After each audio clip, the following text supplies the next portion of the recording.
argumentación sobre los sectores con los que están ligados.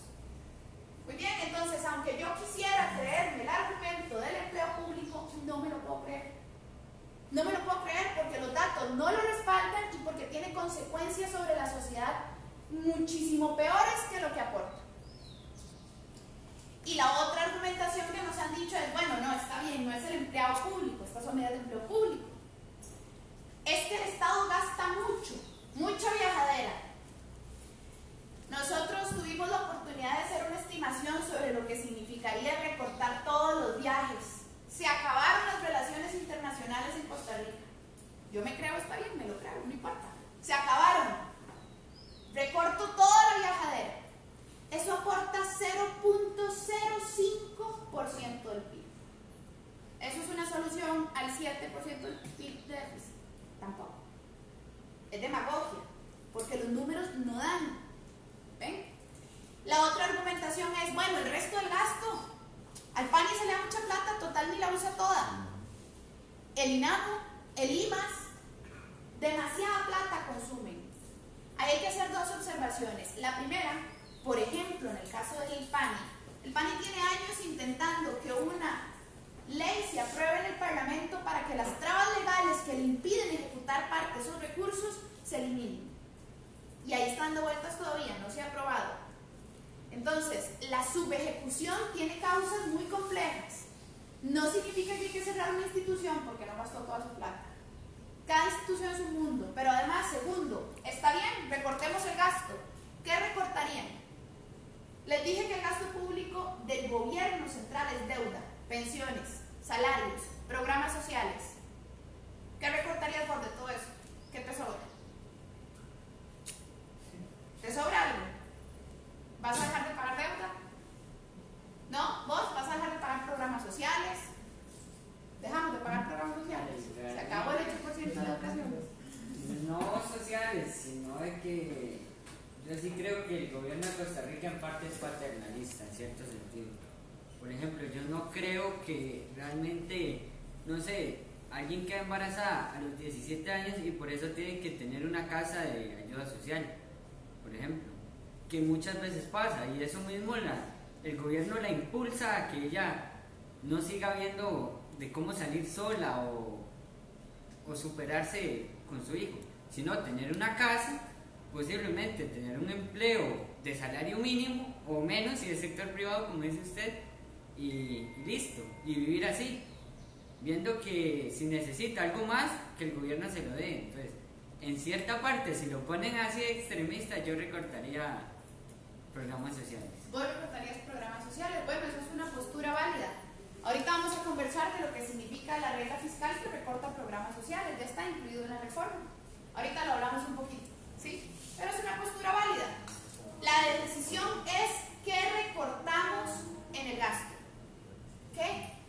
Dejamos de pagar deuda, dejamos de pagar pensiones, dejamos de pagar salarios, dejamos de pagar programas sociales. Si ustedes no creen que ninguna de esas es la respuesta, entonces no podemos recortar el gasto. Porque eso es el gasto. El déficit no es de todo el mundo. El déficit no es de todo el mundo. El déficit es del gobierno central de la República. ¿Quién es el gobierno central de la República?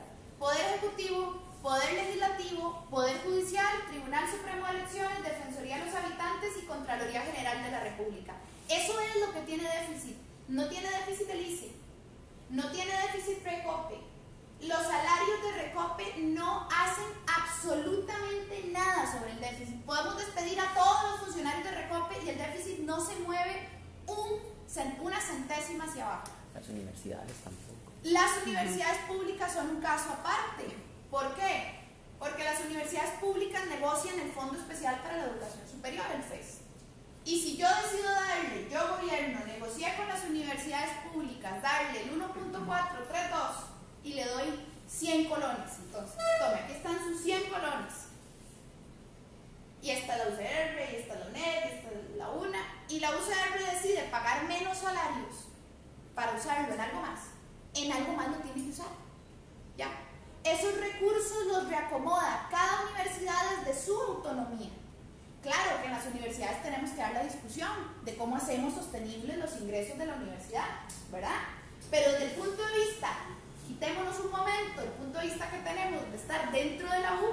Y enganchémonos a lo que significa un gobierno con déficit. El gobierno le tiene que dar los mismos 100 colones, porque eso negoció. ¿Ven? Entonces, si ahí ganan más y aquí ganan menos, eso, el déficit no lo afecta en nada. Es una discusión que tienen que dar dentro de las universidades, sí. Pero eso no afecta en nada el déficit. Ese 7% ni sube ni baja porque en la Universidad de Costa Rica las anualidades hayan pasado del 5 al 3. Lo cual pasó, ¿cierto? Disminuyó el déficit porque la Universidad de Costa Rica pasó sus anualidades de 5 al 3. No, porque no tienen ninguna conexión. Sus recursos provienen del gobierno central bajo el entendido de que la universidad lo asigna según sus criterios. Y ese es un tema también que tenemos que considerar, porque cualquiera que venga a convencernos de que el déficit se soluciona bajando los salarios de las universidades y bajando salarios del ICE y de Recope, nos está engañando, porque así no se arregla. No se puede así. El ICE y Recope funcionan con una estructura de costos propia, ¿cierto? ¿Cómo funciona el ICE? Vende un servicio y bienes, los celulares y demás, y con eso financia. De hecho, la parte de telecomunicaciones subvenciona una parte de electricidad. Recope también se financia con los ingresos que consigue de su actividad. Son empresas públicas, tienen su propio sistema financiero. ¿Vos levantaste la mano? Sí, no, que iba a decirte que acá estamos hablando simplemente de números, pero también es importante resaltar el costo humano de todo esto. Por ejemplo, algo que es seguro es que fijo va a aumentar la criminalidad, porque va a haber gente que no va a poder pagar ciertas deudas, entonces va a tener que, por la extrema necesidad, optar por el narcotráfico, por ejemplo. O van a haber problemas, entonces ya van a haber problemas en barrios muy pobres, donde tal vez X persona tiene una deuda y no tiene cómo pagar la deuda, entonces el otro se enoja, entonces van a haber mínimo asesinato, va a aumentar la criminalidad en general. Y solo es simplemente un aspecto, ¿verdad? Mencionar, por ejemplo, medicinas, que ya la caja está en una crisis, por ejemplo. ¿Cómo vamos a darle recursos a la caja cuando la caja ya tiene crisis? Y es un sector salud real, digamos, muy pocas personas. Y ya la gente que ya tiene dinero, por ejemplo, el derecho a la salud. El derecho a la salud es algo que simplemente funciona para la gente que realmente lo necesita. A lo que voy es que una persona rica no necesita tanto que la Constitución diga que tiene derecho a la salud, porque él ya con sus recursos tiene derechos de salud. Una persona que no tiene recursos realmente ocupa esa protección en la Constitución que diga que tiene ciertos derechos para poder escalar socialmente, digamos. Si no, estaríamos en una sociedad casi que sería imposible ascender socialmente, estaríamos en una sociedad certificada y eso socialmente crea polarización, la desigualdad crea enojo social, entonces, y sin mencionar el problema migratorio, ¿verdad? Eso es otro condimento ahí a la bomba, ¿verdad? Entonces, estaremos en un escenario de conflicto social, que eso a la vez a las empresas, digamos, no les gusta ir a países con inestabilidades, por ejemplo. Entonces tenemos ahí una crisis súper compleja. Sí. Claro, bueno, ese es el debate de los programas sociales. En Costa Rica la pobreza se ha sostenido en 20% gracias al accionar de las políticas públicas de programas sociales. Les decía yo hace un rato que he recorrido colegios y escuelas y he hablado con estudiantes todas estas semanas de todo el país. Se sorprenderían ustedes de la cantidad de estudiantes que hay en los colegios públicos que pueden estudiar porque están becados a la hora del almuerzo en el comedor del colegio y porque tienen la beca de Avancemos o sus familias reciben Puente del Desarrollo. Claro, la discusión podría ser, ¿es eso asistencialista o no? Bueno, ese es un debate que cada uno de nosotros podría interiorizar con más información. Pero lo cierto es que cuando uno empieza a recorrer esas poblaciones, cuando va y se mete a Tigraces, cuando va y se mete a desamparados adentro, cuando va y conversa con esas familias, se entera de que sin Puente del Desarrollo o sin Avancemos, ese niño o niña no va a la escuela. Ese adolescente no permanece en el colegio. En un colegio de desamparados, a la hora del almuerzo, hay una fila de 200 estudiantes, todos y cada uno becados para poder almorzar. Si no reciben la beca, no pueden ir esos 200 al colegio, porque no tienen cómo comer. ¿Ven? Y ese es el gran debate de los programas sociales. La dificultad de quitarlos es el costo social de reducirlos. Cada sociedad elige si está dispuesto a comerse o no ese costo social. Hagan ustedes un recuento de Latinoamérica. En Honduras el gasto público está contraído, ¿sí? Vieran qué bonita estructura de costos tienen muchos de esos países, pero ustedes vivirían ahí. vivirían en Honduras, vivirían en Guatemala, porque ahí no se gasta mucho en programas sociales. ¿Ven? Ese es el enorme debate de lo que nos pasa a nosotros. Somos una sociedad que durante años se ha jactado de ser ese mal llamado Suiza centroamericana, que básicamente es nuestro orgullo de poder haber construido una sociedad distinta. Pero esa sociedad distinta se construyó con pilares distintos a la lógica común. Esa sociedad distinta se construyó porque desde hace varias décadas diversos sectores sociales, incluyendo comunistas, incluyendo calderonistas, incluyendo a figueristas, incluyendo a partir de ahí a un montón de sensibilidades, decidieron respetar las conquistas sociales del Código de Trabajo, decidieron respetar la construcción de la caja y el ICE. Eso no pasó en otras sociedades de Latinoamérica.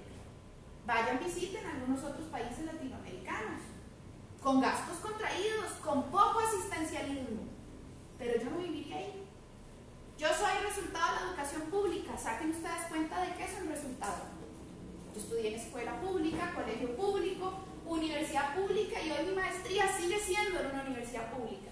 Y hoy la mitad de mi trabajo sigue siendo en investigación en una universidad pública. Yo soy resultado de la inversión social costarricense. Sin eso no se podría. Esa es la decisión que hay que tomar. No hay respuesta. Yo no soy dueña de la verdad, ni hay respuestas buenas o malas. Es una decisión que tomamos como sociedad. Ahora, habiendo hecho esta pequeña introducción, en la que nos emocionamos un poquito, ya hemos llegado a la conclusión de que numéricamente no nos da, ¿verdad? Les dije yo, repasamos 7% de déficit. Si hacemos las medidas más drásticas de empleo público y gasto de acuerdo al Fondo Monetario es 0.76, nos cierra. Y para solucionar el déficit fiscal vía gastos habría que despedir a 40.000 de los 60.000 profesores. ¿Están ustedes dispuestos a despedir a los 40.000 de los 60.000 profesores? Porque las dos más grandes planillas del gobierno central, ¿cuáles son? Policías y maestros, ¿verdad? Esos son los más grandes. Si usted quiere reducir el déficit vía gasto, es a través de esas dos planillas, no hay de otra. Numéricamente no vas a conseguir más en ninguna otra de las esferas, porque les decía yo, es del gobierno central, no es de todo el sector público, el déficit, es de ese grupito. Claro, entonces tendríamos que pensar en ese grupo cuando hablamos de gasto. Ahora, la pregunta sería, ya sabemos que esos números no dan. Yo no sé ustedes, yo no estoy dispuesta, o por lo menos no creo que la salida sea disminuir lo que nos ha hecho diferentes como sociedad, ese Estado social de derecho, que a final de cuentas puede empeorar la situación hacerlo, porque empobrece más y aumenta la desigualdad de Costa Rica. Entonces, ¿cuáles son las causas estructurales del déficit si no son esas? Nos han dicho que la culpa es del empleado público y del gasto. Si esas no son las causas, entonces, ¿cuáles son? Podemos identificar al menos 3 causas estructurales demostrables, las 3 con datos del déficit. Causa número 1, posiblemente ustedes la han escuchado muchísimo y ya alguien la mencionó por acá. Fraude fiscal. El fraude fiscal en Costa Rica, se lo voy a aumentar un poquito. Este es el estudio del Ministerio de Hacienda. Se llama, el documento está en línea, pueden buscarlo, Incumplimiento Tributario Costa Rica, Impuesto de Renta, Impuesto de Ventas. Es un documento oficial del Ministerio de Hacienda. Y Hacienda estima que en Costa Rica el incumplimiento es del 8.22% del PIB. 8. ¿Y de cuánto les dije yo que era el déficit? 6,7. Y el fraude es de 8. ¿Hay que haber estudiado economía o ser un genio en matemáticas para enterarse que hay un problema? Pues no. Cualquiera puede darse cuenta de que si el fraude es de 8 y el déficit es de 7, ahí hay un problema. Uno evidente. Y de hecho ese es otro punto en lo que también hay mucha coincidencia. La vez pasada tuve oportunidad de conversar en algún debate con Gerardo Corrales. ¿Saben quién es? Es un economista con una perspectiva muy distinta a la mía y con un recorrido importante en Costa Rica. Y Gerardo Corrales, a pesar de tener una perspectiva muy distinta, coincidía en que el fraude fiscal es un problema. Ahí en Canal 13. Sí, es que es evidente, es que el fraude es de 8 y el déficit es de 7. Pero además hay una cosilla con ese dato. Desagreguemos ese dato. Resulta que si empezamos a desagregar ese dato, nos damos cuenta de que ese 8% está dividido así. De ese 8, 5 es fraude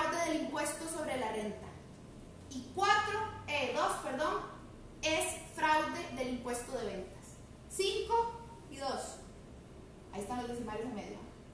¿Ok? 5 y 2. Renta, IVA. ¿Dónde está el fraude fiscal en Costa Rica entonces? En el impuesto sobre la renta. Porque de ese 8, 5 es evasión en impuesto sobre la renta. Evasión y elusión. Ahí está el problema. Ventas es muchísimo menos. Tiene muchas razones de por qué ventas es menos. Es más difícil evadirlo, sobre todo con el pago de tarjeta y demás. Pero renta es mucho más sencillo de evadir. Primero, porque es el impuesto más jodido de todos. Es el que le cobra a las grandes riquezas. Y segundo, porque tiene muchos portillos legales. Nuestro impuesto sobre la renta es un impuesto desactualizado, lleno de parches, que permite maniobras. Y ese impuesto sobre la renta, ese fraude de impuesto que les dije que era 5, ¿recuerdan? Fraude 8, 5 es renta, 2 es ventas.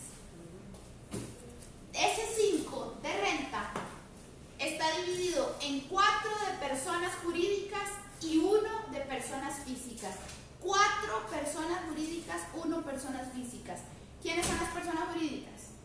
Las empresas. 4% de fraude está asociado a las personas jurídicas. La mitad del fraude. ¿En qué impuesto? Renta.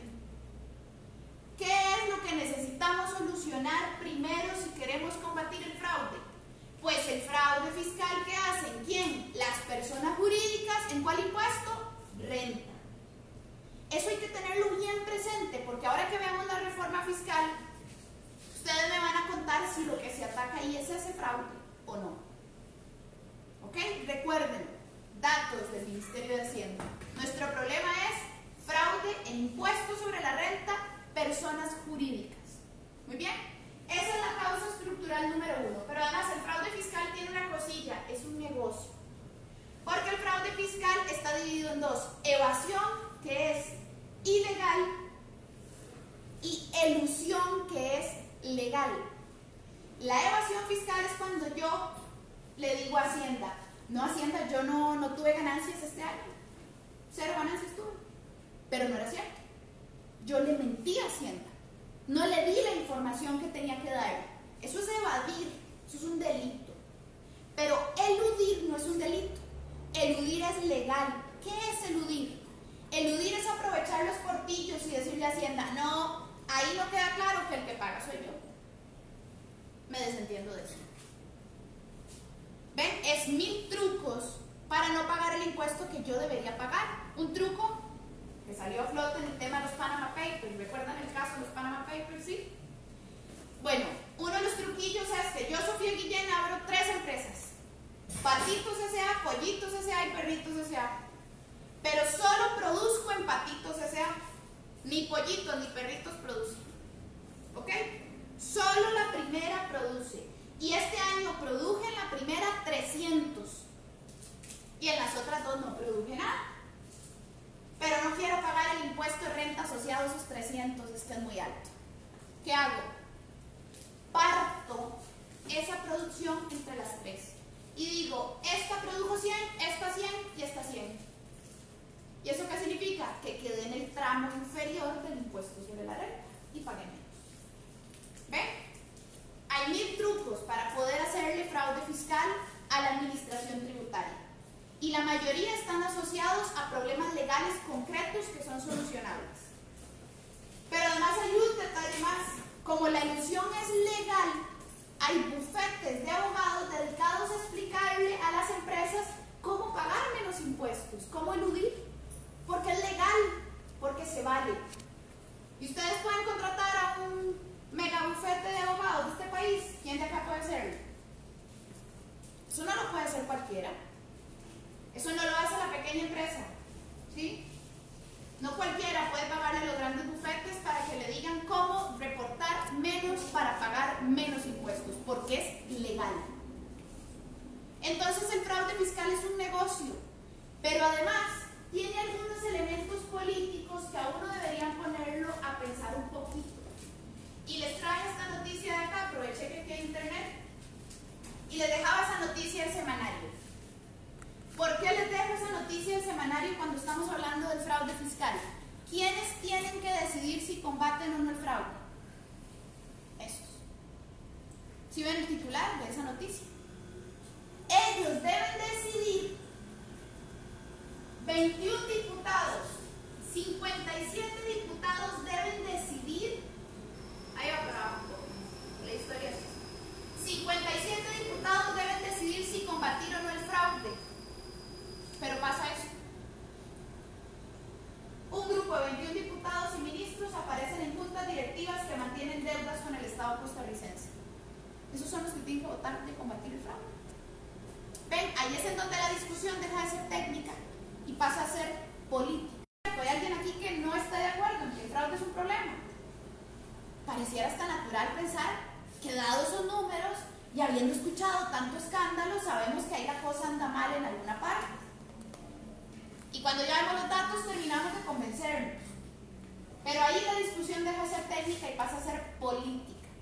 Y eso debemos considerarlo cuando veamos la reforma fiscal que nos presentan. Causa estructural número 2 del déficit. Sistema tributario regresivo. Hace 100 años un expresidente de la República en Costa Rica propuso que el rico pagara como rico y que el pobre pagara como pobre. Alfredo González Flores. Eso le valió un golpe de Estado después. 100 años después, Costa Rica sigue sin lograr que el rico pague como rico y que el pobre pague como pobre.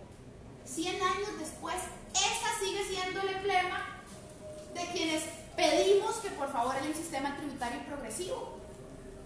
Porque 100 años después seguimos sin haberlo resuelto.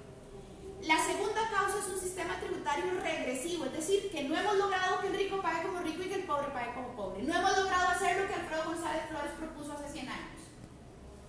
La mayor parte de nuestro sistema tributario, cerca del 60% de nuestros impuestos, son impuestos indirectos. Los impuestos indirectos no gravan la riqueza porque no distinguen la riqueza. Son impuestos como el IVA. Si ustedes ganan 100 y ustedes ganan 200, el 13% de ventas, ese que aparece al final en las facturas cuando uno va y compra, lo pagan ellos y lo pagan ellos. Y pagan el mismo 13%. Pero ellos ganan 100 y ellos 200. No ganan lo mismo, pero pagan el mismo impuesto. ¿Qué debería ocurrir? Que si ellos pueden poner un poquito más, pongan un poquito más, y si ellos deben poner un poquito menos, pongan un poquito menos. Pero los impuestos indirectos no tienen esa naturaleza. No distinguen riqueza. Todo mundo paga el 13%.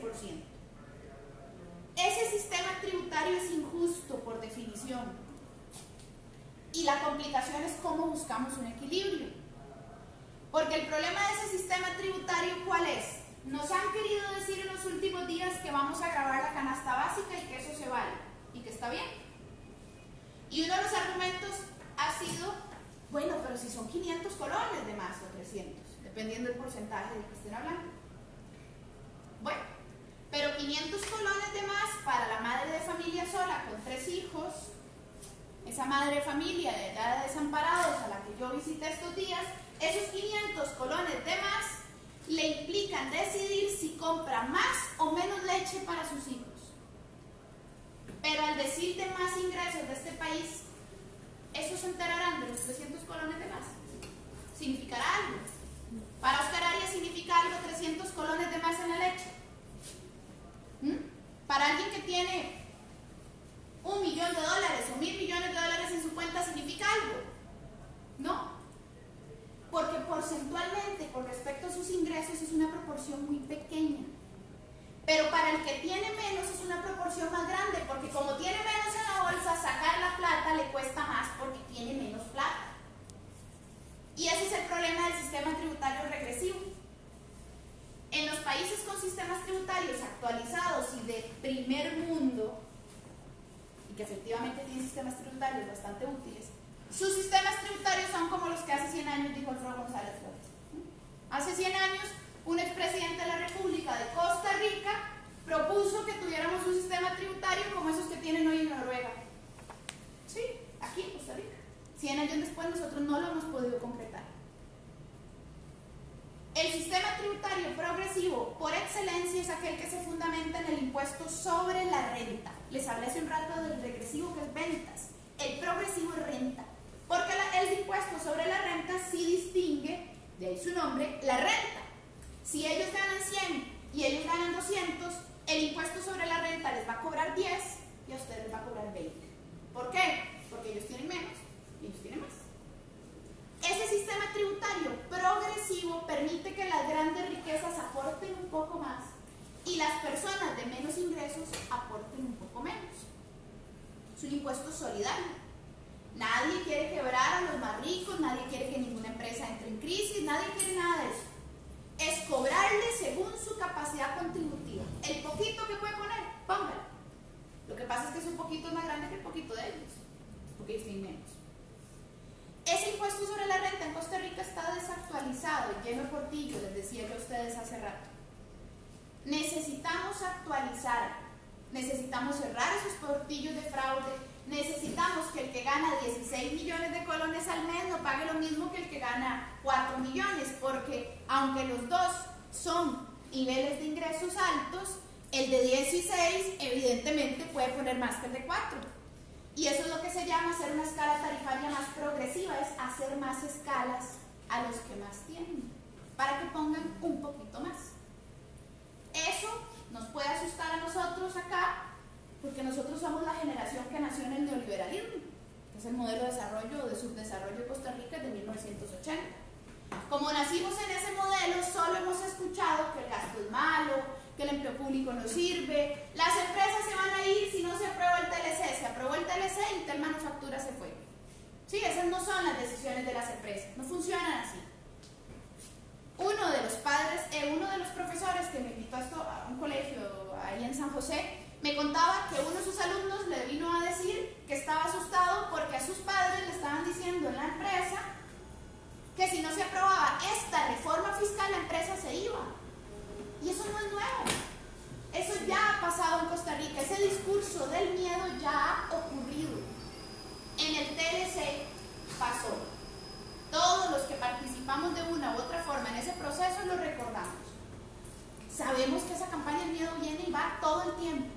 Entonces, aunque nos dé miedo escuchar un poco el tema de que necesitamos grabar a las grandes riquezas, debemos recordar que en el mundo no todos viven igual que nosotros. En este momento, la CEPAL, hace 2 días, la CEPAL felicitó a Bolivia por su sistema de desarrollo económico y sus alcances económicos. ¿Y qué hizo Bolivia para salir adelante? Bolivia está mejor que nosotros. Sí, Bolivia está mejor que nosotros. Sí, lo que pasa es que nosotros nos creemos la Suiza centroamericana, pero ya hace rato que esa expresión no nos queda. No nos quedó mucho nunca, pero ahora sí que menos. Bolivia está mejor que Costa Rica. ¿Y cómo lo ha logrado? Más inversión pública, más inversión en infraestructura. ¿Y qué estamos queriendo hacer nosotros aquí? Lo contrario, ¿verdad? Menos infraestructura, menos inversión pública, menos gasto social. ¿Qué más hizo Bolivia? Más salarios. No disparemos la inflación, subamos solo un poquito los salarios, pero un poquito para que tengan más capacidad de consumo, para que haya una economía más dinámica y para que la gente viva mejor. Porque la gente tiene derecho a vivir mejor. Uno no vive para trabajar 12 horas como un animal, ¿ya? No vive para eso no nació el ser humano. Aristóteles decía 300 años antes de Cristo que el ser humano tiene por objetivo la felicidad. Y la felicidad no se alcanza solo trabajando para ser multimillonario alguien. Se vale tener un tiempo de ocio con la familia. Se vale poder construir un mundo en pareja. Se vale poder tener una casa, se vale poder tener un carro, se vale querer ir a pasear el fin de semana, ¿sí? Excelentes. Claro, se vale tener los ingresos suficientes para decir, tío, yo te voy a ir a una peli al cine. Se vale. Nosotros en el sistema capitalista nos han acostumbrado a que vivimos para producir, pero la vida no es solo eso.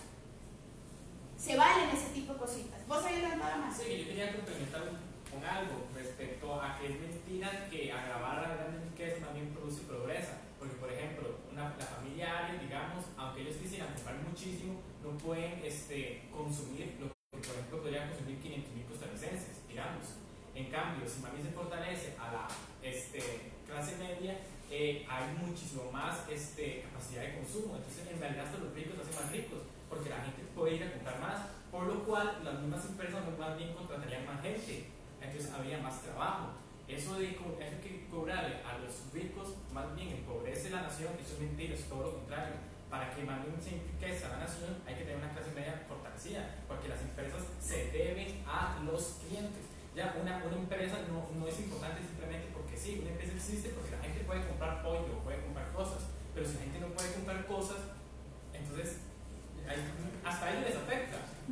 El problema es que, como voy a repetirlo, o sea, la familia Arias, la familia rica no puede consumir lo que no puede, una persona no va a comprar 1000 carros, se ocupa que una clase media tenga capacidad de consumo, y eso que están proponiendo más bien están afectando a la clase media. Eso yo creo que más bien es como, repito, quieren como estratificar la sociedad o algo así.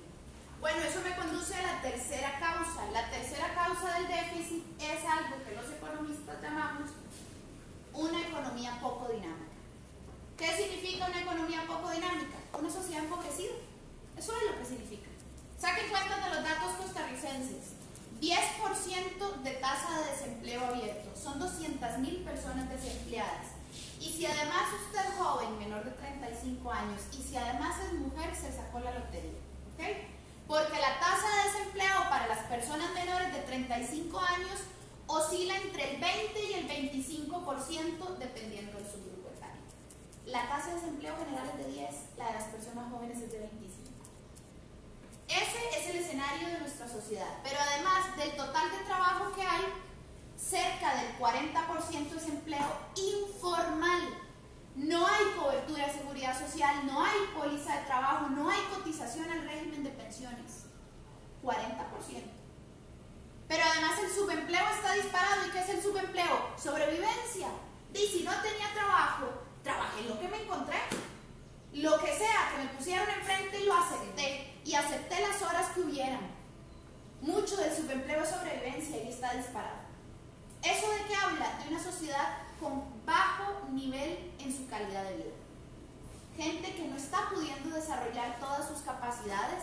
Personas que podrían estar trabajando más felices, produciendo mejor cosas. Es capital humano subempleado. Significa gente empobrecida. Okay, hay 200.000 personas que ocupan trabajo que no lo encuentran. Pero además hay un coeficiente de Gini disparado. Es un coeficiente de Gini, es aquel con el que medimos la desigualdad. La diferencia entre los ricos y los pobres es cada vez mayor. Y eso de que vos hablabas de empobrecer a la clase media y de empobrecer a las clases de menores ingresos es aumentar la brecha entre ricos y pobres. Esos que estaban ahí aguantando a medias van a bajar y los que ya estaban en problemas van a tener más problemas. Eso es aumentar los índices de desigualdad. Esa tercera causa, una economía poco dinámica, es la causa más compleja de las tres porque ¿de qué nos habla? Del modelo de desarrollo. Nos obliga a hablar del modelo de desarrollo. ¿Por qué llegamos a una sociedad con un 10% de desempleo? ¿Por qué el crecimiento interanual del PIB oscila entre 3 y 5? Está estancado. Muchas veces menos del 3. No estamos avanzando como sociedad y la repartición de riquezas también está estancada. De ahí el aumento de la desigualdad. Muy bien. Ahora, esas son las tres causas estructurales demostrables con números. Hay una cuarta causa que no les puedo demostrar con números, pero que intuitivamente podríamos decir que algo está pasando. Y siempre la dejo como un punto de parte porque no hay un dato oficial. Y es la corrupción. La corrupción es un hueco dentro de la bolsa de las finanzas públicas y no sabemos de qué tamaño es, no hay un dato oficial de eso. Pero saquen cuentas, echen para atrás y recuerden casos de corrupción. Cementazo, La Trocha, caso Isercatel, caso Caja Fisher, echen para atrás. Y nos vamos a dar cuenta de que ahí pasa algo. Y pasa algo grande porque son números grandes. No tenemos un dato exacto. Pero la corrupción es, sin duda alguna, uno de los elementos que al menos erosionan las finanzas públicas en Costa Rica de manera significativa. Ahora que hemos identificado causas estructurales, ojo, yo no dije gasto público ni empleo público porque les demostré que el empleo público no soluciona. Pero eso no significa que el empleo y el gasto sean perfectos, ¿verdad? Eso hay que tenerlo claro. En el sector público hay disparidades laborales, hay gente haciendo la misma tarea con los mismos títulos en diferentes instituciones y no está ganando igual. Eso es una injusticia arreglarlo, pero eso hay que arreglarlo por justicia social. Como hay que arreglar que en el sector privado 1 de cada 3 no lleguen al salario mínimo. Eso hay que arreglarlo también por justicia social. No significa que el sector público sea perfecto. Eso es lo que quisiera que les quede claro en esta segunda parte de la discusión. Lo que significa es que erosionar el gasto y el empleo nunca van a arreglar el déficit. Y la prueba de eso es que en Costa Rica desde 1980 eso es lo que se ha hecho como solución al déficit. Y estamos en el 2018 y otra vez tenemos déficit. Y si durante los últimos 30 años hemos tenido déficit, a excepción de un periodo de cerca de 5 años, que fue excepcional realmente, la lógica nuestra es déficit. Si durante los últimos 30 años hemos tenido un déficit fuerte y ya se nos disparó a los niveles de hoy, y las soluciones siempre han sido las mismas, porque ustedes hablen con personas que hayan combatido o luchado sobre estos temas en procesos previos. Hablen con estudiantes que hayan salido antes, o hablen con sus papás o con sus hermanos. Vean, la historia de recortar el gasto y recortar el empleo público no es nueva. Tampoco la historia de aumentar el IVA. En la década de los 90 hubo un problema fiscal y aumentaron temporalmente el IVA. ¿Ven? Las recetas han sido las mismas desde hace 30 años. ¿Se arregló el déficit? No. Si 30 años después seguimos teniendo déficit después de haber hecho lo mismo, ¿qué significa eso? Que así no se arregle. Ahora ustedes dirán, bueno, hablará muy bonito, pero entonces ¿cómo lo arreglamos? Porque tenemos una bronca enfrente. Y la pregunta del millón es, ¿podemos arreglarlo? ¿Cómo arreglamos un problema? Arreglando sus causas. Ya identificamos sus causas. Les decía yo, fraude, sistema tributario regresivo, economía poco dinámica y una cuarta causa intuitiva no demostrable con números porque no existe dato oficial, corrupción. Los otros 3 son demostrables con números. Si esas son las causas, la reforma fiscal, ¿qué debería estar haciendo? Atacando las causas. Las reformas fiscales en Costa Rica durante 30 años no han atacado las causas. Por eso seguimos teniendo déficit. Para atacar esas causas y arreglar el problema, necesitamos cosas concretas, porque uno puede hablar muy bonito sobre que el rico pague más rico, el pobre, pero ¿cómo hacemos para que eso suceda? ¿Se puede? Sí se puede. Más aún, no hay que descubrir el agua tibia. En el Parlamento, y les traía esta otra imagen, ustedes también están disponibles en la web, ustedes pueden buscarlo. Este es el informe de los Panama Papers. Ustedes ponen en el buscador informe final, comisión, Mossack Fonseca, Panama Papers, Asamblea Legislativa de Costa Rica. Y les va a salir primer link PDF. Ese informe es de 100 páginas aproximadamente. Hoy dice cuántas exacto. 113. ¿Ok? 113 páginas en donde la comisión del Parlamento anterior investigó el caso de los papeles de Panamá. ¿Los recuerdan, verdad? Panama Papers fue uno de los escándalos mundiales más grandes en tema de fraude. En Europa hubo gente que fue a la cárcel después de ese escándalo. Aquí nadie fue a la cárcel, pero en Europa sí. Se destituyeron funcionarios de gobierno. Sí, y se destituyeron funcionarios. Muy bien, ese informe de 113 páginas hace lo siguiente. Explica las causas del fraude. Esa es una comisión por la que desfilaron banqueros, bufetes de abogados, políticos, expresidentes, interrogados en la comisión, todo el mundo sentado, porque en una comisión legislativa usted no puede mentir bajo juramento. Puede abstenerse de responder, pero no puede mentir. Usted puede decir, no respondo, pero no puede mentir. Los llevaron a la comisión del Parlamento y de ahí sale ese documentito de 100 páginas. Y ese documentito explica dónde están los problemas. ¿Por qué hay fraude? Y dicen, mira, hay fraude porque los portillos son este y este. Y para arreglarlo deben hacer esto y esto. Y da una lista de recomendaciones que les quisiera enseñar. Eso se los puse ahí con el único propósito de provocar. Porque eso de ahí habla de nombres que ustedes conocen. ¿Verdad? ¿Conocen esos nombres de ahí? Sí. Si ustedes tienen chance de ver este documento algún día, obviamente, por escrito, se van a sorprender de lo que esa comisión descubrió y se van a sorprender y a lo mejor pueden ustedes intuir por qué en Costa Rica el fraude fiscal no se ha solucionado. Les decía yo, la discusión dejó de ser técnica y pasó a ser política. Pero esta comisión de acá hizo esto. Recomendaciones frente a vacío la solución. Y como eso no era suficiente, porque había que proponer concretamente el proyecto de ley, entonces la comisión no solo hizo toda la lista vacía, sino que además hizo los proyectos. Y los que ya estaban los recomendó. Ahí está ese expediente, 18.203. ¿Para arreglar cuál problema? El desvelo de la personalidad jurídica.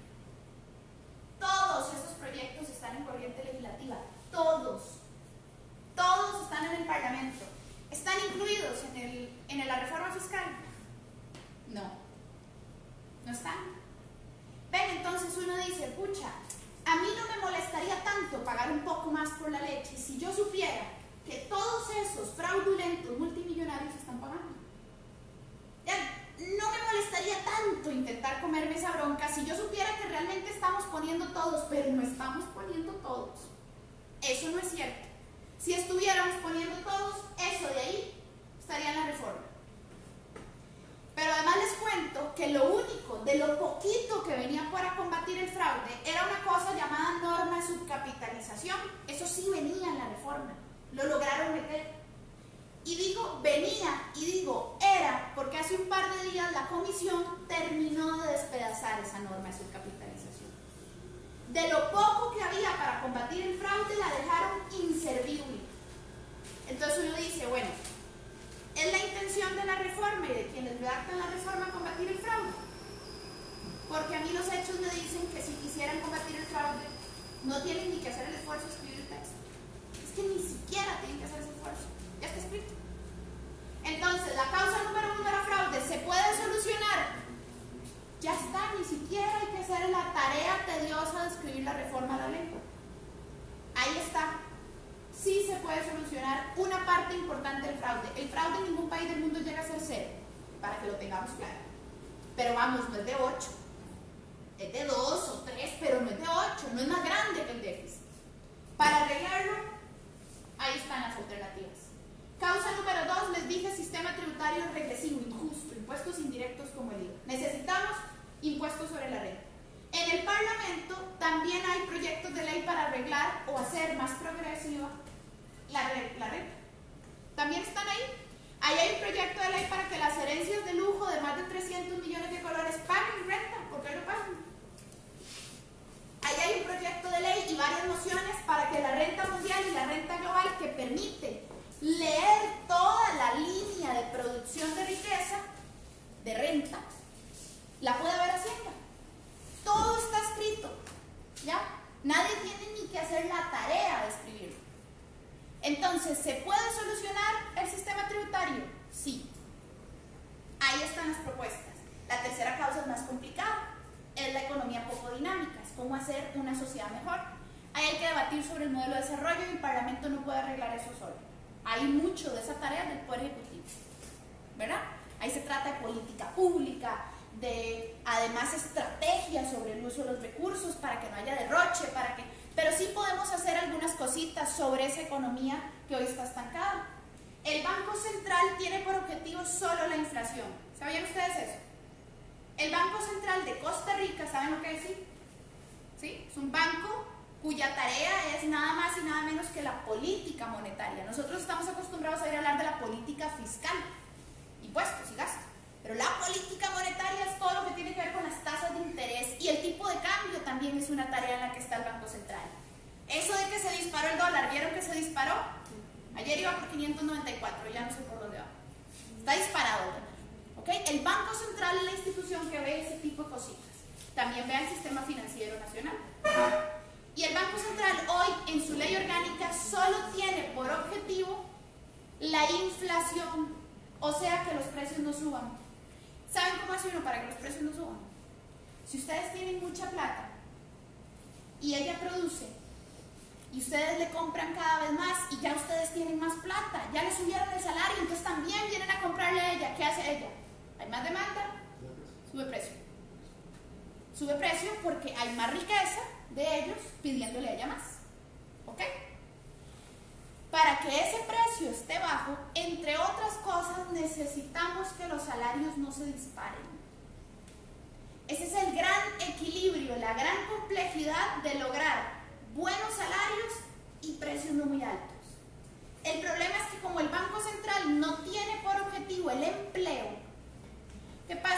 ustedes le llegan a comprar a ella más y más y más, ya no te alcanza la cantidad de empleados. Vas a ir a contratar más. Porque hay que producir más, porque te piden más. Hay más empleo. Ven, entonces, el objetivo de bajos salarios y el objetivo de alto empleo pueden chocar, pueden ser contrarios. Lo ideal sería que hubiera un equilibrio en medio de eso. Entonces, en esta sociedad con 200.000 personas desempleadas, resulta que al Banco Central no le interesa el nivel de empleo. ¿Cómo se arregla eso? ¿Puede hacerlo el Parlamento? Puede, reformando el artículo de la ley orgánica en la que establece el objetivo primordial del Banco Central. Y el proyecto de ley, sorpresa, también está en el Parlamento. Tampoco hay que escribirlo. Para darle más recursos al sistema de banca para el desarrollo, que tiene 1000 defectos que deben mejorarse, pero que hay que darle un poco más de plata para que pueda llegar a más empresas y a más sector agropecuario, también se puede. También hay proyectos de ley para eso en el Parlamento. A la corrupción, ¿podemos combatirla en la reforma fiscal? Sí. ¿Recuerdan el caso del cementazo? En el caso del cementazo también hubo un informe, y en ese informe también se hacen sugerencias. Y hay varios proyectos de ley que salieron resultado de esa investigación para combatir la corrupción. Por ejemplo, proyecto de ley para que los criterios de la Procuraduría de la Ética sean vinculantes, para que no sea un saludo al sol. Y están en el Parlamento, todos y cada uno. No tenemos que hacer ni siquiera la tarea de escribirlos. ¿Sí? ¿Puedo explicar lo que acaba de decir? Lo de ¿Sí? vinculante. Actualmente la Procuraduría de la Ética dice: hey, usted, jerarca público, eso no está bien. Ese uso de recursos no estuvo bien, o se pasó usted de sus competencias. Y ya. Porque no es vinculante. No obliga a nada. ¿Okay? Necesitamos que eso sea vinculante para que no se quede en la nada. Y si el compa dice: hey, está bien, perdón. No, pero las personas que están a cargo de hacer esa decisión no le conviene que sea vinculante, porque afectaría a ella. Bueno, ahí es donde empieza a ser política la discusión. ¿Ves? Pero el proyecto de ley para que sea vinculante está en el Parlamento. También está presentado. Sí, adelante. Casualmente hubo una entrevista en el semanario esta semana sobre su capitalización. Ajá. ¿Puede explicar cómo me explica? Porque no entendí muy bien el tema. Sí, la subcapitalización. La norma de subcapitalización es la que les dije hace un rato que se debilitó. ¿Recuerdan? Les dije que se debilitó. La norma de subcapitalización es lo siguiente: yo le declaro a Hacienda una cantidad de gastos por intereses. Yo me endeudé mucho, pedí muchos préstamos, tuve gastos por intereses, ¿vale? Los intereses que tenía que pagar sobre los préstamos. Entonces, yo me endeudo mucho y esos gastos por intereses se los reporto a Hacienda y le digo: Hacienda, dedúzcamelos del impuesto, ¿verdad? Porque son gastos, digamos, que no están asociados a la producción como tal de renta. Y eso por ley efectivamente es un gasto deducible para renta. Pero algunas empresillas estaban haciendo trampa y estaban reportando una cantidad poco creíble de gastos por intereses. Entonces, ¿qué es la norma de subcapitalización? La norma de subcapitalización es decir, usted solo le acepto hasta un 20%, le pongo un límite. Esto es lo que le acepto como máximo de gastos por intereses. Después de ahí yo a usted no se lo creo porque es poco creíble. Eso es, básicamente. ¿Cómo la debilitaron? Poniendo excepciones. Bueno, esa norma es para todos, menos para las entidades supervisadas por la SUGEF, menos para Juancito, menos para... Y al final eso no sirve para absolutamente nada. Y terminó un pedazo de papel escrito que no tiene utilidad en el combate al fraude. La despedazaron. ¿Ok? Entonces, vean que todas las causas estructurales, y ya con esto voy cerrando, todas las causas estructurales tienen soluciones posibles. Si no se han concretado, la razón no es técnica, es política. Y la pregunta final es si la reforma fiscal que está hoy en el Parlamento contiene o no contiene las soluciones estructurales. La reforma fiscal está compuesta por 4 capítulos. Capítulo 1, IVA. Es del que más han oído hablar ustedes porque ahí está el tema de la canasta básica. La canasta básica hoy no paga. Si alguno quiere que ahora profundicemos sobre el tema de la trazabilidad y toda esta discusión, podemos hacerlo, ¿sí? Quisiera más bien dar un chance para que ustedes puedan preguntar sobre lo que les interesaría que viéramos o si quieren comentar algo. Entonces, capítulo 1, impuesto de ventas. La canasta básica hoy está exenta. La propuesta era grabémosla. Y de hecho actualmente el texto que está en el Parlamento la graba con un 1%. De ahí el discurso de que solo son 300 colones, solo son 500 colones más. ¿Okay? Sí, bueno. El que dice eso no sabe lo que es llegar a final de quincena sin tener un 5. ¿Verdad? ¿A cuánto les alcanza la beca para llegar a final de quincena? 500 colones son o no son significativos a final de quincena. Y más si se recortan las críticas sociales. Bueno, ese es el... Esos 500 colones son aún más valiosos. Ese es un capítulo más, ya casi llegamos ahí. Efectivamente, capítulo 2, renta. Perdón, en ese capítulo 1 de venta les cuento que vienen un par de cositas más. Vienen los medicamentos grabados. Hoy los medicamentos no pagan y vieran que son bien caros. Ustedes han tenido que comprar. Las chicas sabemos la cantidad de medicamentos que tenemos que estar consumiendo a cada rato y los precios que pagamos. Los medicamentos tienen una característica. Son bienes esenciales. Si yo padezco un dolor crónico, yo necesito ese medicamento. De hecho, es mi caso. Y el medicamento cuesta 20 rojos. Y yo tengo que comprarlo hasta que ya no tenga plata para comprarlo. Eso sucede con quien padece diabetes y necesita insulina, con quien padece el colesterol, con quien padece los triglicéridos, con las mujeres que consumen anticonceptivos, con todo eso, son bienes esenciales. Los medicamentos tienen esa característica y hoy no están grabados, pasan a estar grabados. O sea, más precio, porque como son tan esenciales, ¿a quién le traslada el productor el costo? Al consumidor. Aumentan los precios. También venía a grabar la educación pública. Y con la educación pública hicieron un chanfleado interesante. Hicieron lo siguiente: en la ley actual están exentos, hay dos incisos que dicen: universidades, instituciones de educación superior están exentas del pago del impuesto de ventas, su compra de bienes y servicios, es decir, su totalidad. Las universidades hoy no pagan ventas.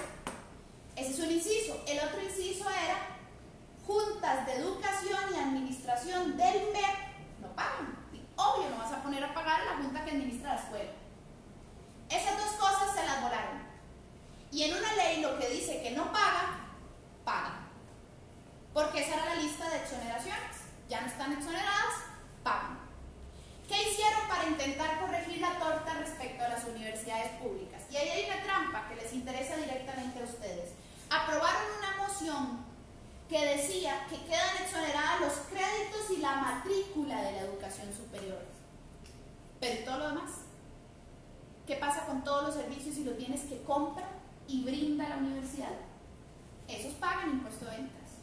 Y si pagan impuesto de ventas, ¿qué significa? Que hay menos plata disponible para construir edificios. Hay menos plata disponible para contratar docentes. Hay menos plata disponible. Entonces, claro, dejaron créditos y matrícula, pero todo el resto quedó grabado. Tenía que decir exactamente lo mismo que dice la ley hoy, para que estuviera 100% exonerada. Ese problema a hoy se mantiene. Hoy las universidades públicas están siendo grabadas en una parte de sus actividades, cosa que no pasa respecto a la ley actual vigente. Y eso debemos tenerlo presentes porque es menos plata. Y sabemos que los estudiantes de las universidades públicas permanentemente insistimos en la defensa del FES, ¿verdad? El FES es que nos den el presupuesto para poder trabajar y para poder estudiar. Pues ahora ese FES va a alcanzar menos. Eso significa que necesitan más. ¿Y les dan nada más? Está difícil, ¿verdad? Entonces, para las universidades públicas, ese detallito es un artículo, pero es un problema. Ese es el capítulo 1. El capítulo 2 es renta. Si ustedes me dicen, ¿qué dejaría usted de esa reforma? Solo el capítulo 2 de renta. Es lo único que medio sirve. Está incompleto. Ya ven ustedes cómo debilitar una norma de su capitalización. Ese impuesto sobre la renta del capítulo 2 trae unas cositas que son importantes. Grava ganancias de capital. ¿Cuántos de ustedes cotizan en la bolsa de valores? Está difícil, ¿verdad? Hay que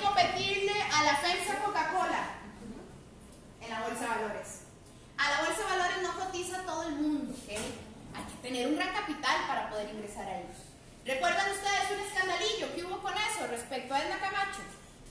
Ese fue un escándalo, está en actas del plenario, fue un escándalo que salió en las noticias. Algunos diputados aducían que había interés, conflicto de intereses, porque el esposo de doña Edna Camacho era uno de los que cotizan en la Bolsa de Valores. ¿Y quién es Edna Camacho? La presidenta del equipo económico de este gobierno. ¿Y ella de dónde proviene? Del PUSC. Ella fue una de las ideólogas del sí al TLC. ¿Cuántas veces la han visto salir ustedes en las noticias? Ninguna. Pero ella dirige el grupo económico. Y tiene una lógica detrás de eso. Bueno, algunos diputados aducían que había un conflicto de intereses. Tan grande fue la torta que tuvieron que intentar quitarlo al final. Porque era, digamos, era un poco penoso. Pero esa es la lógica detrás de la discusión de la reforma que tenemos hoy. En ese impuesto sobre la renta hay que hacer un montón de cosas más. ¿Qué cosas? Esas. Pero no están. Y la única que estaban la debilitaron. Tercer título, empleo público. Recorta dedicación exclusiva, prohibición, anualidades, congela los salarios nominalmente en la práctica. Porque les dice, su aumento salarial va a ser nominal, 3.000 colones.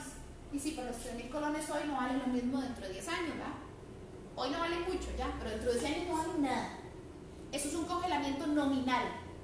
¿Y qué les dije yo? ¿Qué pasa cuando logramos disminuir la capacidad de consumo de uno de los sectores más dinámicos?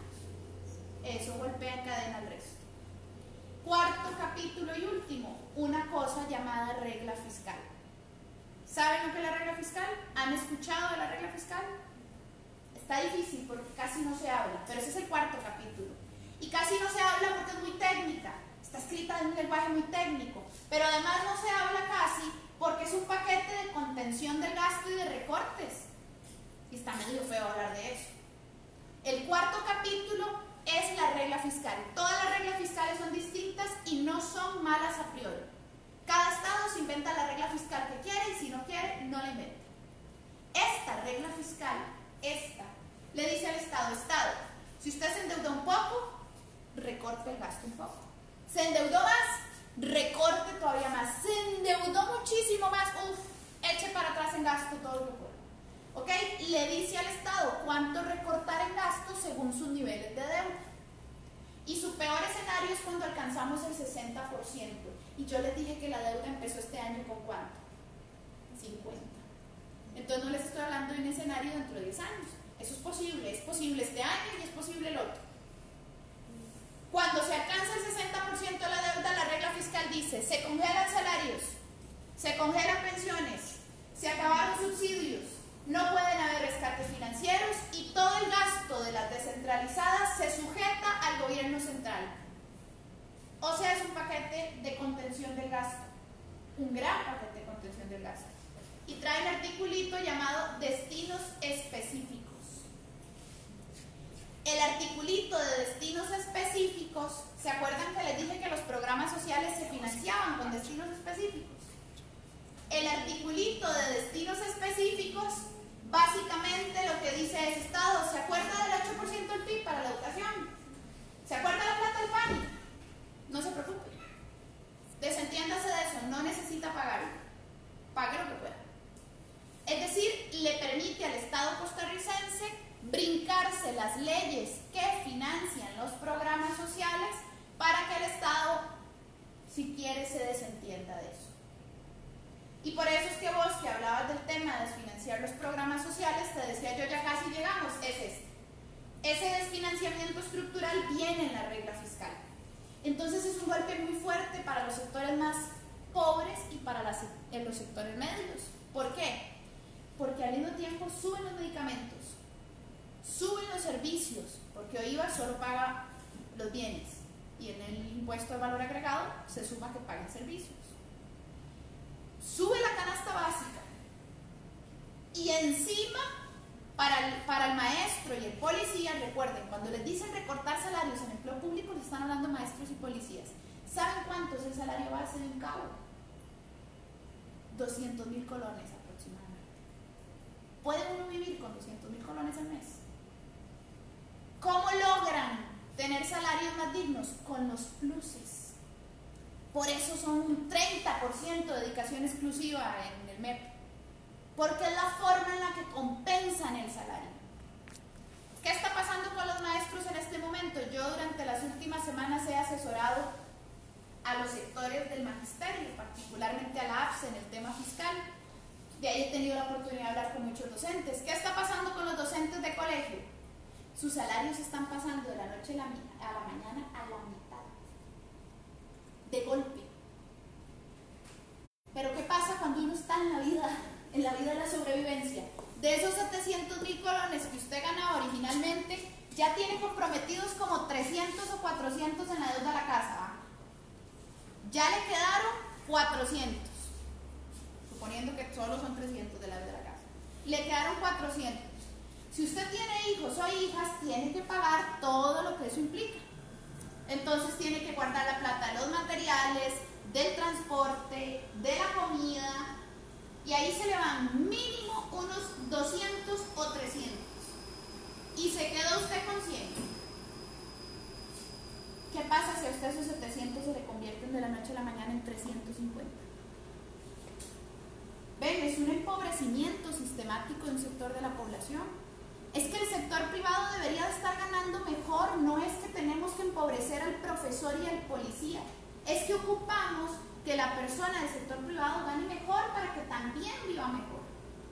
Pero aquí la lógica es como muy rara, es que este gana muy poco y este gana esto, entonces bajemos este. No, nivelémoslos, porque la vida no se trata de vivir en la miseria, debería todo el mundo de poder tener acceso a servicios y bienes básicos. Eso se supone que es el Estado, el enfoque del Estado Social de Derecho costarricense. Se supone que esa ha sido la diferencia con los países vecinos. Bueno, ese cuarto título o capítulo precisamente lo que hace es terminar de erosionar. Ya no solo suben los precios, ya no solo bajó el salario, por si le hacía falta, los programas sociales disminuyen. Esos estudiantes, esas 3 aulas de quinto año de Tirraces y esos 40 profesores de Tres Ríos con los que hablé antier y ayer, de ahí esos estudiantes becados están en problemas. Esos 200 chicos que hacen fila en la beca del comedor están en problemas, en verdaderos problemas. Sus familias entran en problemas.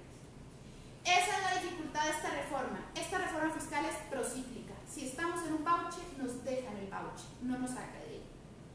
¿Qué es posible lo que suceda? Pues que respiramos un poquito unos meses, pero el problema sí. Y si no me creen, les cierro contando que el día de ayer venía escuchando una entrevista creo que era la emisora de Canal 7, no recuerdo cuál, era por radio, en donde entrevistaban a un economista que decía que el déficit se iba a solucionar durante los siguientes 10 o 15 años. Porque a ver, que nos digan eso, nos están pidiendo pagar más por la leche, el pan y los huevos. Y tan eso no es una solución que desde ya nos van preparando y nos van contando que, compas, aguanten 10 o 15 años porque esto no se arregla. Porque la reforma no arregla el déficit. ¿Ven? Y lo que hay en medio es perspectiva política. Como les dije yo, esta es una discusión que tiene una enorme parte técnica y una enorme parte política. La pregunta es, si sabemos que hay soluciones, si sabemos que eso está en el Parlamento, ¿por qué el Parlamento no lo ha incluido? Recuerden la noticia del semanario que les enseñé al principio y a lo mejor pueden empezar a intuir algunas cosas. Se los dejo ahí. Ojalá que les haya sido de utilidad. Si alguno tiene preguntas, comentarios, lo que sea, pues con todísimo gusto. Y muchísimas gracias por la atención que han puesto. Lo que se habla de meter el INA y las redes de cuidado dentro del PES, sí. Bueno, dentro de la educación, ¿qué concepto es? ¿O Sí. cómo se está manejando eso? Sí, esa es una discusión muy vieja. Siempre han querido meterlo. Yo trabajé en el Parlamento como 3 años y los 3 años, en los 3 presupuestos, quisieron meterlo. ¿Por qué? Porque actualmente ese 8% se le da al MEP y al FES. ¿Qué pasa si en medio de eso metemos al INA? De menos plata para el resto. Entonces es la forma de decir, ya llegamos al 8%, pero ¿cómo lo hicimos? Quitándole plata al FES y al MEP. Ese es todo el truco. El truco es contable. Decir que lograron dar más del 8% del PIB, que lograron casi llegar, pero el resultado de eso es que hay que quitarle a alguien más, ¿verdad? Ese es todo el truco, esa es toda la discusión, y eso es desde hace años, permanentemente. Sí, es una pelea muy grande que han tenido que dar en el Parlamento acá. ¿Hay alguna otra pregunta, comentario sobre la reforma fiscal, sobre lo que nos espera a todos y a todas? Ven ustedes que esto no se trata solo de los sindicatos, esto no afecta solo a los que van a ir o los que han convocado directamente a la huelga desde el sindicalismo. No, esto nos afecta absolutamente a todos y a todas, de mil formas. Y yo compro la canasta básica, yo consumo el medicamento, pero también estoy en la educación pública. ¿Sí? Se hablaba, digamos, lo que era grabar la canasta básica, que si el 2, que se ahora el 1, ¿verdad? Sí. ¿Cómo es que llama ese proceso que se busca, según ellos, lo que es devolver, digamos, la recaudación de impuestos hacia la sociedad? El mecanismo de devolución, eso me estoy preguntando. Bueno, es que inicialmente, vamos a ver, yo estuve en la mesa que discutió el borrador con Hacienda en el periodo anterior, el borrador antes de que fuera proyecto de ley. En ese borrador venía un mecanismo de devolución para devolverle vía transacción bancaria a los hogares más pobres una parte del impuesto. Eso ya funciona en Uruguay. Ahora, ¿hasta dónde eso puede funcionar operativamente? Esa es la discusión, ¿verdad? Eso venía en el texto, eso nunca llegó al Parlamento, ¿ok? Ese borrador lo vi un día y cuando entró al Parlamento eso no estaba en el borrador. Tampoco estaba el resto de la reforma del impuesto sobre la renta que venía en el borrador. Durante mucho tiempo nos han dicho que eso estuvo, pero eso es mentira, eso nunca estuvo dentro del texto. Eso se empezó a discutir ahora, porque ahora se ha insistido en que por lo menos para paliar el tema de la canasta, el mecanismo de devolución lo permite. ¿Cómo funciona? Ese mecanismo de devolución funciona basándose en la base de datos del IMAS, cruzado con alguna otra información que tenga el Estado sobre las personas que reciben asistencia social, pero se fundamenta en la del IMAS, y a esas personas del IMAS devolverle o reintegrarle vía transferencia bancaria un promedio porcentual correspondiente a su decil del IVA. ¿Sí? O sea, si usted gastó, si todos nosotros ganábamos parecido pero no lo mismo, él gastó 20, yo 10, yo 5, ella 10, ella 20, ahí hay un promedio, 15. 15 es lo que se nos devuelve a todos. ¿Okay? Es el promedio de nuestro rango de ingresos. ¿Ok? Eso tiene algunos problemas operativos. Si eso se aprueba, el IVA no debería empezar a funcionar hasta que eso funcione. Porque eso no funciona de la noche a la mañana. Para hacer eso usted necesita dos cosas: asegurarse de la base de datos limpia, y ahí hay un problema porque no todas las personas pobres están recibiendo la asistencia en el IVA. Entonces vas a dejar por fuera a alguien siempre, aunque la necesite.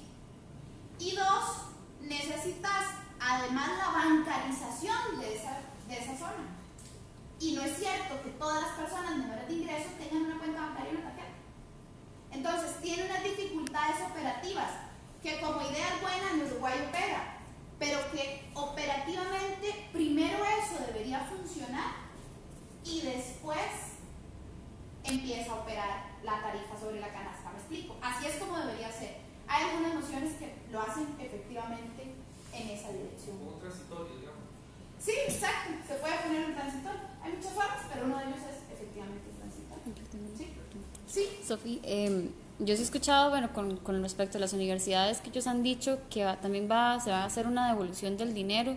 Sin embargo, sí he escuchado que hay algunos portillos que sí son un poco peligrosos a la hora de esa devolución, que no me queda muy claro, que sí me gustaría saber un poco más. Sí, bueno, ahí hay que hacer dos aclaraciones. La primera aclaración es que ese texto está permanentemente en transformación. Entonces, dependiendo de lo que salga en blanco y negro, de eso es de lo que estaríamos hablando, ¿verdad? Porque esta semana sigue en comisión, la otra semana hay unos días en los que se votan las actas y por ahí del jueves va a subir a plenario. Plenario es el que termina de votar y discutir, y el último chance, la última recta son esas semanitas, ¿ok? Ahí hay que ver qué escriben en blanco y negro, porque puede pasar como con el mecanismo de evolución. Todo el mundo habló de eso meses, pero ¿dónde estaba el mecanismo de evolución escrito en blanco y negro?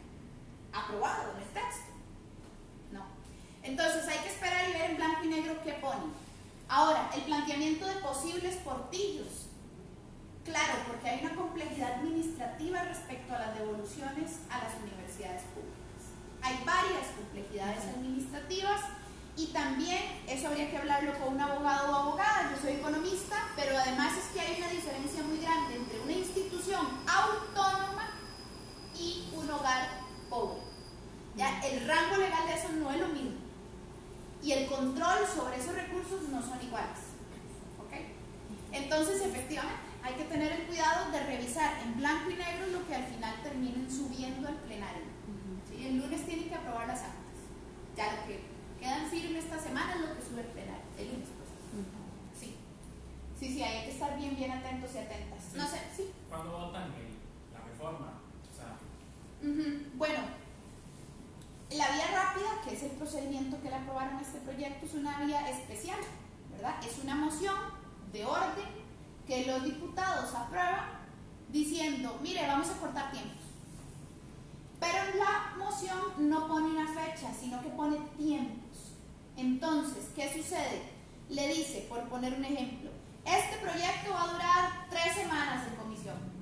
A las 3 semanas hacemos guillotina y sale, por ponerte un ejemplo. ¿Ok? Entonces, ¿qué sucede si se atrasa alguna de las cosas que no tiene plazo? Atrasa las cosas que tienen plazo. ¿Sí? Si se atrasa las técnicas de hacer el informe, entonces eso atrasa un poco. Si se atrasan en votar un acta, eso atrasa un poco. Entonces, ¿por qué te digo esto? Porque no hay una fecha específica de votación, lo que hay son tiempos.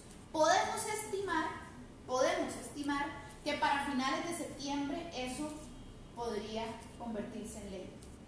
¿Okay? Porque ¿cómo opera esto? Ya pasó casi todo el proceso de la comisión. Esta semana que viene aprueban actas, las técnicas elaboran los informes, lo pasan al plenario. El plenario ya son los 57. Ese plenario tiene algunas semanas, algunas sesiones, son 8 si mal no recuerdo, para hacer reiteraciones, para volver a hacer unas mocioncillas ahí, volver a presentarlas. De ahí dan 2 debates, votan y es ley. Eso significa que estará tal vez unas 2 o 3 semanas, 2 o 3 semanas, depende de cuántas sesiones convocan. ¿Ves? Si quieren socar, entonces convocan en la mañana, en la tarde, en la noche, depende de esos tiempos. Por eso hay que estar tan atentos. Estas cosas cambian muy rápido, todos los días cambian. De hecho, se suponía que tenía que subir al plenario el lunes, según los tiempos que venían, y se atrasaron votando.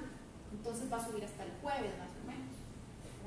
Pero por ahí puede ser que a finales de septiembre. Si hay un momento para transformar la reforma, es este.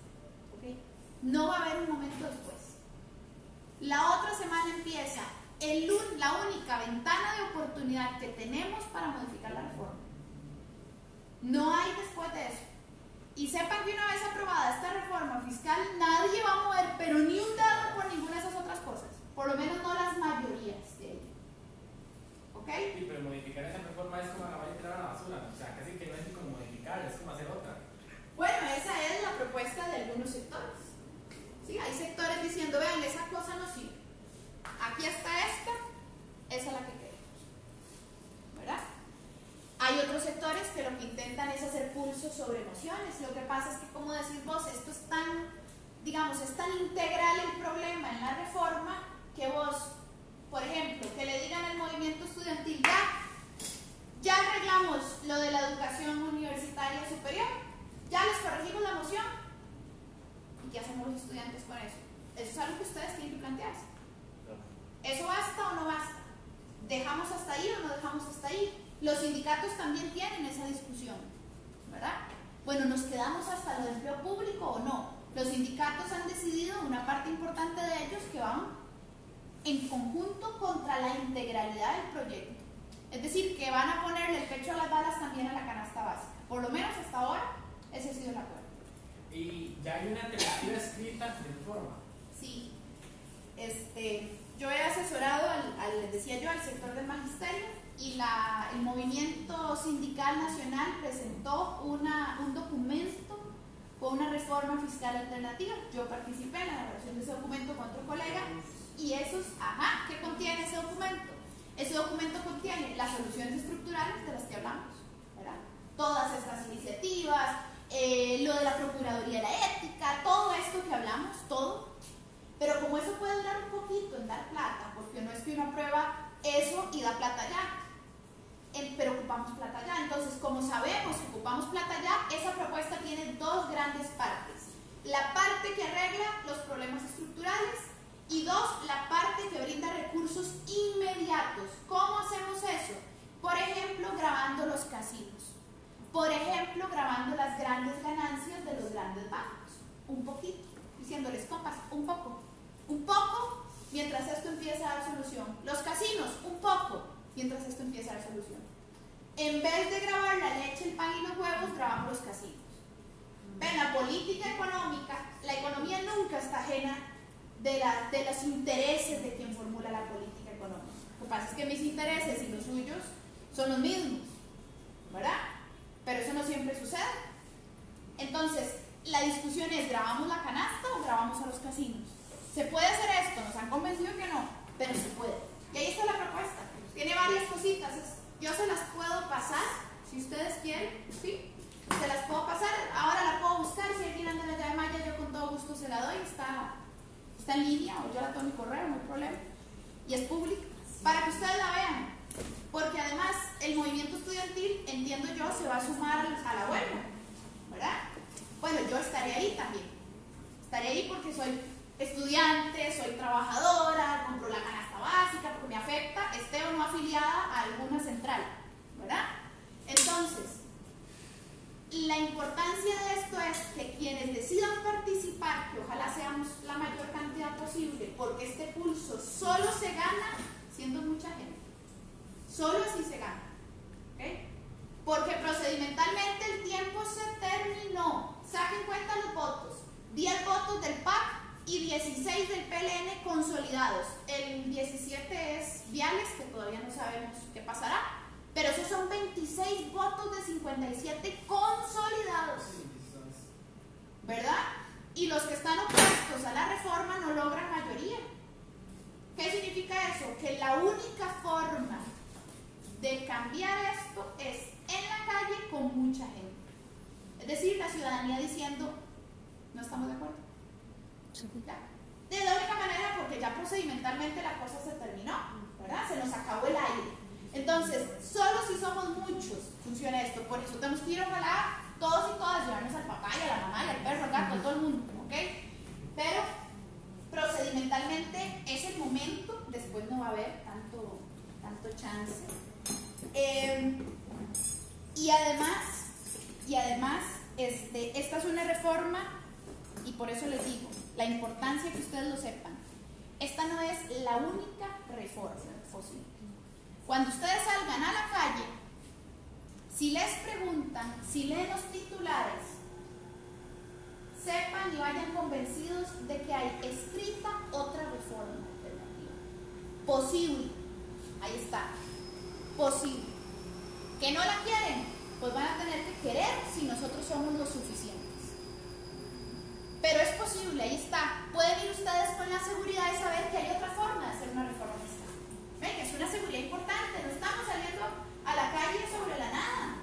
Estamos saliendo con la seguridad de que hay otra forma de hacer esto. No estamos pidiendo crisis, no estamos pidiendo que no se apruebe nada. No, no. Queremos la reforma correcta. ¿Ven? Esa es una diferencia sustancial porque significa que hay propuestas. No se vale solo hacer el berrinche y solo criticar, tiene que haber una propuesta y está. Y ese es un detalle que además creo yo es histórico. ¿Alguien más? ¿Vos? Sí. Yo no es que sepa mucho de política comunitaria, pero estaba viendo el documento que nos mostró del FMI, Sí. y veía que no decía nada sobre ciertas instituciones públicas redundantes. Sí. Que según tengo entendido que estaría un problema muy grande, que hay como más de 100 instituciones públicas que muchas de ellas tienen funciones que o son redundantes entre sí y podrían mejorar. Sí. Sí. O que incluso son instituciones que existen porque destituir a los trabajadores sería más caro que nada más mantenerlos. Y siento que eso es parte del problema. Y no sé, vi que el FMI no mencionaba nada al respecto de... No, ese documento del FMI es sobre empleo público, por sobre todo.